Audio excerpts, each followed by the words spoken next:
You know what? For years, I was all about the hustle. I'm not talking about hustle to make money or anything like that. I'm talking about the frugal hustle. DIY, saving every single penny. Coupons? Oh my goodness. I call myself the coupon queen. Have you ever seen people in the grocery store with those notebooks like this, those 3-ring binders, except they didn't have paper in them? They had coupons. We call ourselves extreme couponers. Know all the rules, had stacks of coupons everywhere, all the time, because we had to save every single dime. But lately, that all has changed. That's out the window because what I realized, call it a revelation if you want, but what I realized was that some of these so-called frugal habits, you either end up spending more money, more time, or it's just not worth it. You could go ahead and do what you're going to do and be done with it besides trying to penny pinch and be frugal. So today I'm going to share 12 frugal habits that a lot of us have that just aren't worth it, and they are now officially retired. Number 1, being obsessive with chasing sales. Who doesn't want a good deal? Who doesn't want a bargain? But when it gets to the point that you're spending hours upon hours upon hours chasing after a single sale, whether it's the grocery store or anything else, you're spending hours, you're driving from place to place, going to multiple stores just to save $1. Plus, it's also really, really easy to do all that impulse buying. You see something on the shelf and you just kind of grab it because it's there and you're like, okay, well, I'm saving some money, so let me go ahead and grab this little impulsive buy right now. So now I concentrate on buying quality, staple items and looking for a great deal on something I really actually need that's going to save me quite a bit at the end of the day. Number 2, DIYing everything. Again, it's good if you're project oriented and it's just something you just love to do, but trying to do it because you're trying to save money. You can go to Pinterest and get all these fancy ideas anywhere on social media. Then you come home and you try to do it. But sometimes those DIY projects, not only can they add up because 1, you have to buy all these materials. And if you mess up, then you have to rebuy the materials. Let's not even begin to think about the time we spend figuring out, how did they get this? Was this supposed to be upside down, sideways, or what? And then when you think you got it all done and you got it going on, it really turns out to be an epic fail. It often outweighs the savings. So instead of trying to DIY, it could be something as simple as like a wreath on the door. But if you build that wreath on the door and you're just doing a DIY because you're trying to be frugal and building wreaths is not your thing, and then every time you close the door, the thing falls down or pieces fall off of it, that's an epic fail. So anything that I now do as a DIY project, it's something that I really want to do because I enjoy doing it. And it's not so much about the money because the cost would relatively be the same if I just bought it, did it myself, even paid someone else to do it. It'll be the same. So there's not much of a cost saving there, but I'm relying on the things that I want to do. But I'm saving DIYs for projects that I enjoy doing because they're relaxing or I just like to do it because I think it's fun. Number 3. Now, I can go back and forth on this one. It's eating out. Personally, I don't eat out very often. It's not so much about the cost savings, but when I do go to eat out, that's the first thing I think about. I don't eat out because simply, I love to cook. So I kind of don't fall into that category, but I do know a lot of people that do. They won't go eat out. They won't enjoy themselves with their friends and their family because, it costs too much. So instead, maybe just go ahead and budget for a few meals out. Even if it's only maybe once a month or twice a month, think about it as a social investment. If you have friends, in order to have friends, you have to be a friend. So you can't just decline all invitations or you can't just never invite someone else out to eat when that's something that they typically do. Take a friend to lunch and enjoy it without thinking about the frugality of it all the time. And when you do go out, you can still take into account what you're eating and try to go for things that are still maybe less processed and on the healthier side. Number 4, I have been guilty of this more times than I really want to admit. And that's buying the cheapest quality because it's the cheapest item. And it's not going to do you any good if 2 weeks down the road it's broke, it's not working. This goes from everything from small appliances to clothing. You can purchase something that will rip really fast or wear thin fast or not hold up in the wash. But if you just spend a little bit more money on the item and bought the one you probably really wanted, then you don't have to worry about replacing it because it's broke or buying something else. My jeans shrunk. Well, if you didn't buy the cheap jeans, they wouldn't have shrunk. So some things just are not worth being frugal over.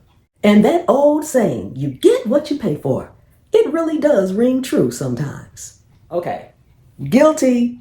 Stockpiling items just in case.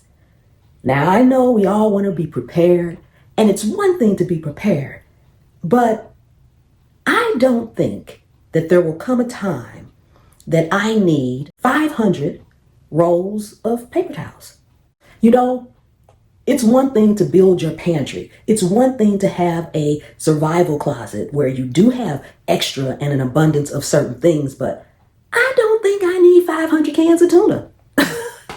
And I mean, that's a little exaggeration, but when you think about your pantries, you also need to bring things forward according to the expiration date. Old comes forward, new goes to the back. That's rotation. How am I going to rotate 500 cans of tuna? Hello. Especially when I go back and say, ooh, tuna's on sale, let me go get another can. No, at some point you have to stop. And I don't need 50 boxes of Ziploc bags. Now, if I get down to 5 or 10, maybe I would say I could have 10 boxes in my pantry. I'm not going in there using up Ziploc bags every day. And if I get down to 5 boxes, if I say, okay, I'm going to have 10, if I get down to 5, I'll go and buy some more so that I can make sure I keep my stock up of whatever I have. But I don't need 50 boxes. Number 6, micromanaging every single cent. And when I say micromanaging, we all need to know how much money we have, how much money we're spending, what we're spending it on. We need our budgets, we need our record keeping and everything else. But if you are budgeting and you are keeping a record, if you can't find $2, stop beating yourself up over it. That's what I had been doing. It's like, wait a minute now, I know I should have $11, but all I have is 9. Where are the $2? What did I spend it on? Wrecking my brain, trying to think what I spent it on, doing the math over and over and over again. No. Figure out an amount that's good for you, that you can say, you know what, anything within this range, I'm not going to worry about it. Okay, it could be $20. Anything, if I do all my budgeting and I've accounted for everything that I've purchased, I've added up my money, and at the end of the day, I'm short by $10 or $20, I'm not going to worry about it, all right? Because I must have spent it on something that maybe I just can't think of now that'll probably hit me 2 weeks down the road. So I no longer micromanage every single cent. Number 7, okay? Now, I'm not the person that runs to the doctor for every little itch, scratch, whatever. But there are certain times and there are certain reasons that sometimes we can put off seeking health care due to the price. But if we don't get the health care at the beginning of the headaches, at the beginning of the nausea, at the beginning of the cough, and it gets worse, chances are to clear it up will cost more. So I stop waiting to seek health care if there's something that could elevate. Okay? General rule, 3 to 7 days, depending on what it is. If it is not getting better, it may be time to check it out so that I can get something that will help it get better faster. Blessed that I haven't been sick. I haven't had the sniffles. I really haven't had a reason to seek health care. But it is one of the things that's in the back of my mind that I know that I would be frugal about. So no more being frugal when it comes to health care based off of savings. Now, before we go on, if you have ever thought twice about being frugal in any area, take a second and subscribe to the channel. And be sure to stick around because number 10, that's the one that I still have to think twice about. Number 8, spending hours, days, weeks on tedious little tasks, not necessarily little, but just tedious tasks that could be outsourced. I could simply hire someone that not only has the knowledge, the strength, but this is what they do. Like cleaning out the garage, like even mowing the lawn sometimes, all right? Between the time it's going to take, the risk of injury that I may incur, I could have outsourced it. And If it's something like cleaning the garage, then I gotta haul the stuff away, so I gotta drive somewhere. Where am I gonna put it? If I got bags and bags of trash, chances are I've got to go somewhere to dump it. I may even have to pay for the dump, but I know I have to pay for the gas to get there. And how many hours or days or weeks did I spend trying to clean out that garage? When I could have just hired somebody to say, we do garage clean out and haul it away. They come here and be done in an hour or two. No more. Just leave it to the professionals. They'll have whatever it needs to be done in a reasonable amount of time. And you never know. It may not even cost that much. And back to being that extreme couponist. Number 9. No more. I will clip a coupon for something that I know for sure I need and I'm going to use. Because as an extreme couponist, I was getting baby stuff and say, oh, I know somebody that's got a child, I can give it to them. Hello. Maybe I just need to get them the coupon, let them get it. Things like that. Oh, let me try this new item. Although it's got, seeds in it that I don't like. I'm going to try it. Because the coupon, by the time I finish with the deductions, it's on sale. Coupled with the coupon, I'm only paying 20 cents for it. So let me get it. No. Those days are over. I have retired the habit. Now I use coupons strategically for items that I was already planning to get. Things that I know I use on the regular, and not for all the extra stuff that I don't need, don't want, and don't use. And this is the one. This is the one. Driving out of your way and around and around and around. Oh my goodness, looking for the cheapest gas. And all it is cheaper by a few cents. Now, if you find gas that's 99 cents and it's typically, $3.50? Okay, maybe I'll drive a couple of miles, drive around, find that gas. The gas is only cheaper by a few cents. But you pass up that gas station and that gas station. All the while you're passing up the gas station, you're constantly looking down at your gas gauge like, okay, I need to get some gas. But I wish I could find gas a little bit cheaper. I heard that station over there somewhere, gas was cheaper than it is over here. So I'm going to go over there. Do you know how much gas you spent or used driving around looking for the cheapest gas? Now keep in mind, if this cheapest gas that you drove around for hours looking for is way across town somewhere, you got to drive back. So what you saved, you spent driving around looking. And again, what you saved, you just used up getting back home. Hello. And I still have to think twice sometimes. When I see that gas, I'm like, man, I wonder if the gas is cheaper down the street. Then I say, nope, you're done with that. Give it up. You gave it up. Okay, you got to know when to stop. So driving aimlessly, pretty much, looking for cheaper gas.